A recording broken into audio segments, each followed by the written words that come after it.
ചെമ്മീൻ roast ഉണ്ടാക്കാനാ. ഇത് ജീവനുള്ള ചെമ്മീനാ. അപ്പോൾ ഇതിനെ നന്നാക്കണത് എങ്ങനെയാണെന്ന് നോക്കാം. അപ്പോൾ ഇത് നല്ല വലിപ്പമുള്ള ചെമ്മീനാണ്. അപ്പോൾ ഇതിനെ 2-3 കഷ്ണമാക്കി എടുക്കാം. ഇനി ഇതിനെ മഞ്ഞൾപ്പൊടിയും ഉപ്പും ഇട്ടിട്ട് വേവിച്ചെടുക്കണം. ഇനി നമ്മൾ ഇറച്ചിക്ക് ഗ്രേവി ഉണ്ടാക്കുമ്പോൾ എടുക്കുന്ന എല്ലാ സാധനങ്ങളും ഇതിന് വേണം. അപ്പം ഞങ്ങൾ ചെമ്മീൻ റോസ്റ്റ് എങ്ങനെയാണ് ഉണ്ടാക്കുക? ഇത് ചോറിനാനൊക്കെ നല്ല ചൊടിയാണ്. പലരും പല മോഡലിലാണ് ഉണ്ടാക്കുക. ടേസ്റ്റ് ചെയ്ത് നോക്കടി ഉണ്ണിയെ. ഇത് ചെമ്മീൻ ലോലിപ്പോപ്പ്. ഈ ഗ്രേവിക്ക് വേണ്ട എല്ലാ സാധനങ്ങളും എടുത്തു അരിഞ്ഞു അടുപ്പത്താക്കി കുറച്ച് പച്ച വെളിച്ചെണ്ണ നല്ലോണം ഒഴിക്കണം. നല്ല പോലെ ഗ്രേവി ബ്രൗൺ കളറാവണം. ബ്രൗൺ കളറായി 2 ടീസ്പൂൺ മുളക് പൊടി, 2 ടീസ്പൂൺ മല്ലിപ്പൊടി, മഞ്ഞൾപ്പൊടി വേണ്ട. ഇതൊക്കെ ഒരു ഇതായി.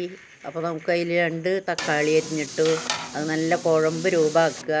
അപ്പോൾ അത് കുഴമ്പ് രൂപമായി. ഇനി മഞ്ഞൾപ്പൊടി ഇട്ട് വേവിച്ച് വെച്ച ചെമ്മീൻ അതിലിട്ട് ഇളക്കി.